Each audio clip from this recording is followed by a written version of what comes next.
ની અંદર ત્રણ વાઇન્ડિંગ હોય, એક વાઇન્ડિંગ, આ બીજું વાઇન્ડિંગ અને ત્રીજું વાઇન્ડિંગ.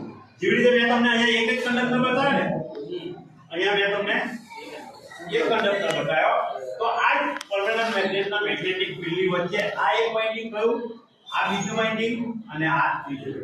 પેલું એક જ વાઇન્ડિંગ મેં તમને બતાવ્યું, બરાબર છે. હવે આ વાઇન્ડિંગ કનેક્શન કરશે તો અલગ અલગ પ્રમાણ, જો એકમાં 0 ઉપરથી ચાલુ થશે, બીજામાં પોઝિટિવ થશે, બીજામાં નેગેટિવ. એ પ્રમાણે સપ્લાય અલગ અલગ રીતે થાય. અને ત્રણ વાઇન્ડિંગ પરમેનન્ટ મેગ્નેટિક ફિલ્ડની વચ્ચે એન્ટી ક્લોઝમાં ફેરવવામાં આવે તો એમાં જે સપ્લાય ઉત્પન્ન થાય એ સપ્લાયને થ્રી ફેઝ સપ્લાય કહેવાય. થ્રી ફેઝ સપ્લાય, અને એ થ્રી ફેઝ સપ્લાય ના નામ આપવામાં આવે છે R, Y અને E. એના કલરફુલ ઉપરથી રેડ, યેલો અને બ્લુ. E એટલે બ્લેક નહીં, બસ બ્લેક એટલે ન્યુટ્રલ, બરાબર.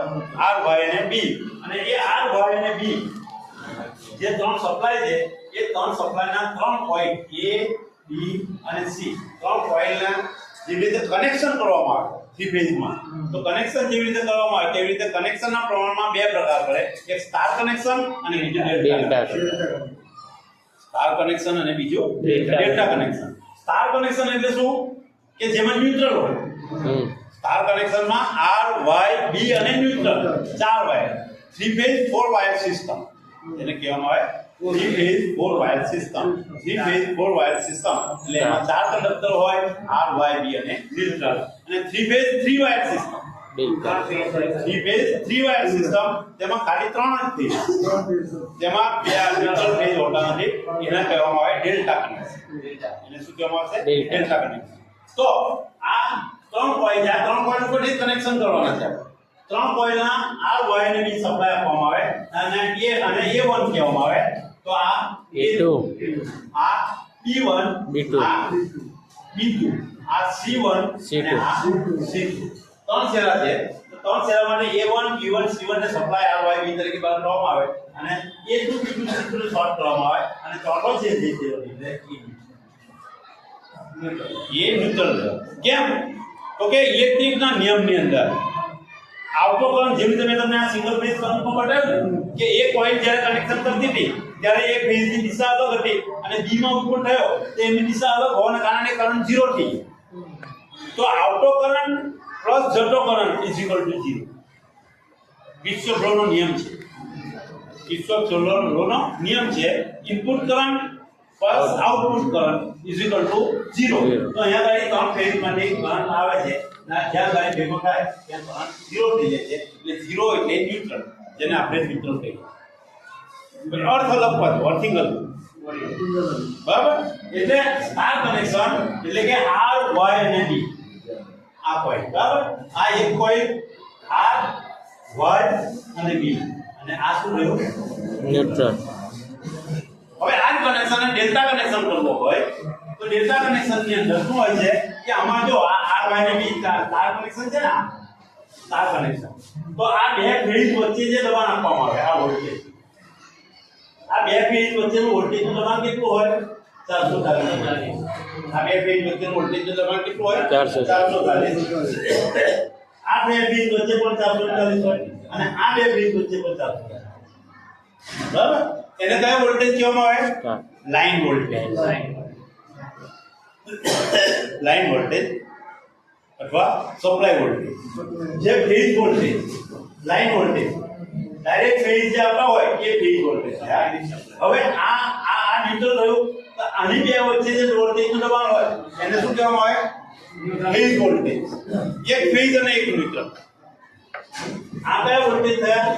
બે ફેઝ થયા, લાઈન વોલ્ટેજ. અને આ કયા વોલ્ટેજ થયા? એક ફેઝ અને ન્યુટ્રલ. એ જ રીતે અહીંયા પણ એક ફેઝ અને એક ન્યુટ્રલ, અહીંયા પણ એક ફેઝ અને એક.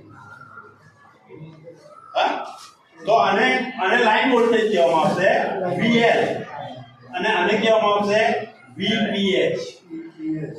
વોલ્ટેજ ફેઝ વોલ્ટેજ, પેલા લાઈન વોલ્ટેજ.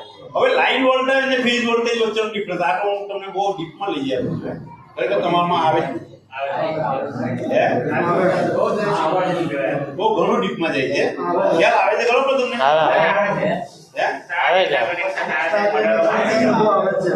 કારણ કે મોટરોની અંદર તમે થ્રી ફેઝ મોટરનું કામ કરતા હતા ને આ જાણવું ખૂબ જ જરૂરી છે. બરાબર છે. તો આ VPH એટલે ફેઝ વોલ્ટેજ છે, VL એટલે લાઈન વોલ્ટેજ. લાઈન વોલ્ટેજ બે ફેઝ વચ્ચેનો દબાણ હંમેશા 440 છે. જ્યારે એક ફેઝ અને એક ન્યુટ્રલ વચ્ચેનો દબાણ 250.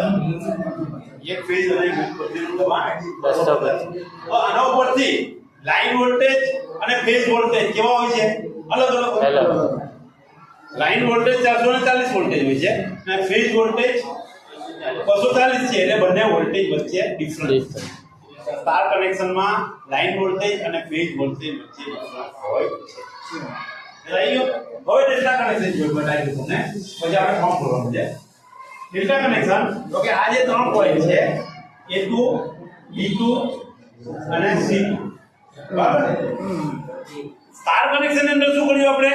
R Y અને B A B C ત્રણને સીધી સીધો સપ્લાય આપી દીધો અને બીજા A2 B2 C2 ને શોર્ટ કરી દેવામાં આવે ન્યુટ્રલ બાર. જ્યારે ડેલ્ટા કનેક્શન ની અંદર દરેક કોઇલ બે ફેઝ ની વચ્ચે વહેંચાય છે.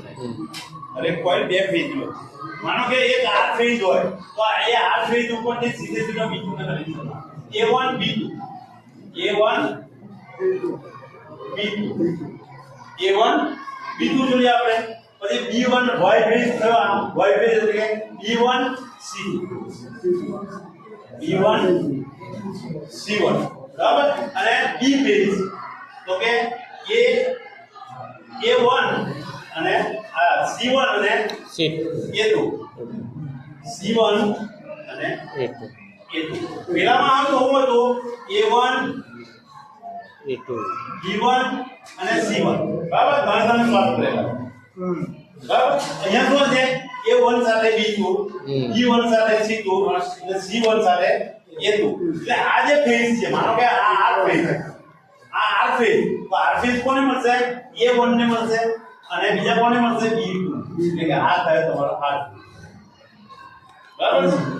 આ ફેઝ છે. B ફેઝ જે B ફેઝ તો કોને મળશે? B1 ને મળશે, C2 ને મળશે. એટલે આ થાય તમારો B. બરાબર છે. અને ત્રીજો B1 અને C2 B1 અને C2 એટલે એ મળશે. એટલે બધા ફેઝ છે બે વોલ્ટેજ એ બધા ફેઝ નો વોલ્ટેજ. હવે અહીંયા જઈએ ડેલ્ટા કનેક્શન. બરાબર. પેલા સ્ટાર કનેક્શન આ પ્રમાણે હતા ને આપણા. ડેલ્ટા કનેક્શન ત્રિકોણ હોય.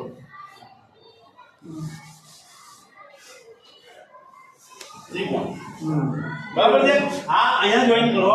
આ એક બીજો અને આ ત્રીજો. માનો કે R Y અને B. બરાબર. તો આ કયો સેલ થયા? A1 A2 B1 B2 C1 C2. આઈ કે પેલા કનેક્શન આપણે.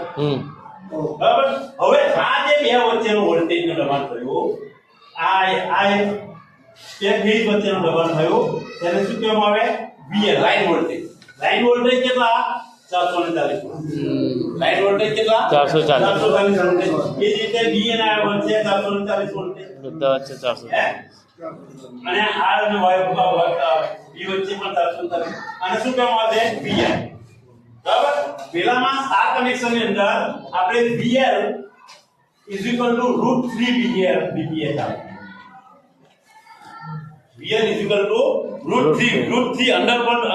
√3 જેટલા વધારે VL line voltage phase voltage કરતા લાઈન વોલ્ટેજ વધારે.